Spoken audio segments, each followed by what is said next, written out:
Hi guys, and welcome to episode 2 of my podcast, Sub-Zero. So today's episode is going to be about deforestation, and you might be thinking, well, what is deforestation? The definition is basically the permanent intentional act of removing or destroying forested areas for non-forest purposes. The leading causes of deforestation include agriculture, logging, urbanization, mining, and climate change.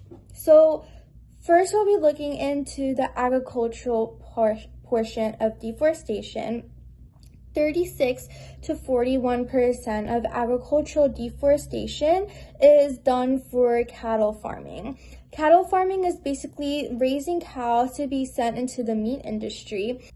And I'm going to tell you about a scenario where the Amazon rainforest got destroyed in order for cattle farming. So basically, what happened was in 2019, some Brazilian locals and farmers wanted to destroy some parts of the Amazon rainforest so that they could use it as land for their cattle farming. And what they did was that they took some specific parts of land that they intended to be their cattle farming areas, and they wanted to light it on fire.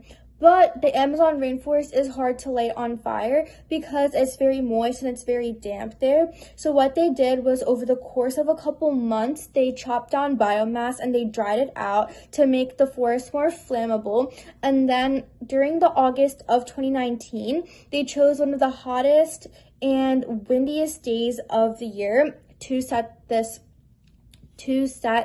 these cleared areas on fire.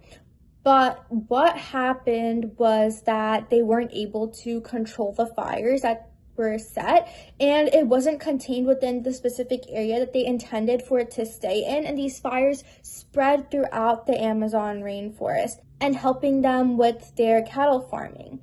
So with this, you could see the extent of deforestation that has been caused by cattle farming. And you might think, oh, well, what can we really do about this? It's basically a supply and demand chain where the more demand there is for these meat products, the more of the meat products the suppliers have to come up with.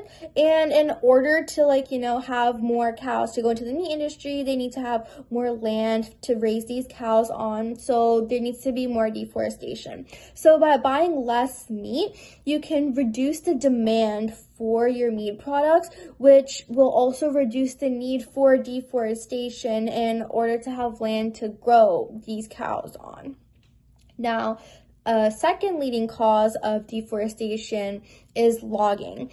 And logging is basically chopping down trees, which is mostly used for construction, like chopping down trees for lumber. And basically, it's being used for housing and infrastructure. That's what's causing the demand for these trees. And actually, wood has been used in more construction because of an effort to go green, as using some metals and using concrete has been said to give off carbon dioxide emissions.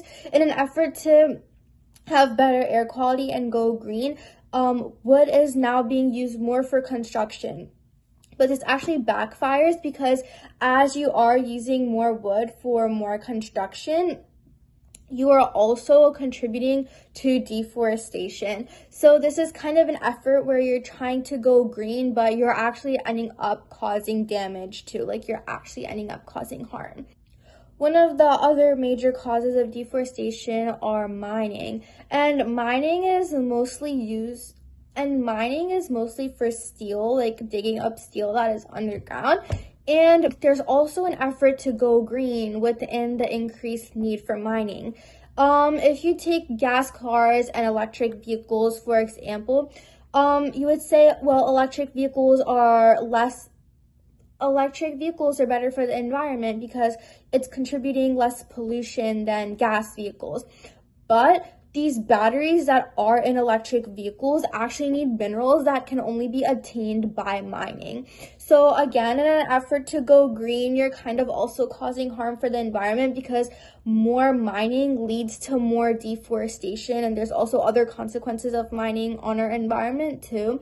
So it's praiseworthy that you're taking all these initiatives to do better things for our environment, such as, using wood for construction and switching to electric vehicles. But it's also important to notice the disadvantages that these have on our environment too, specifically in this episode, deforestation, because you might think that you're doing something that's good for the environment, and it could be good for the environment. You're just also causing some harm for our environment too, and it's just very important to be aware of this so that you know the consequences of your actions.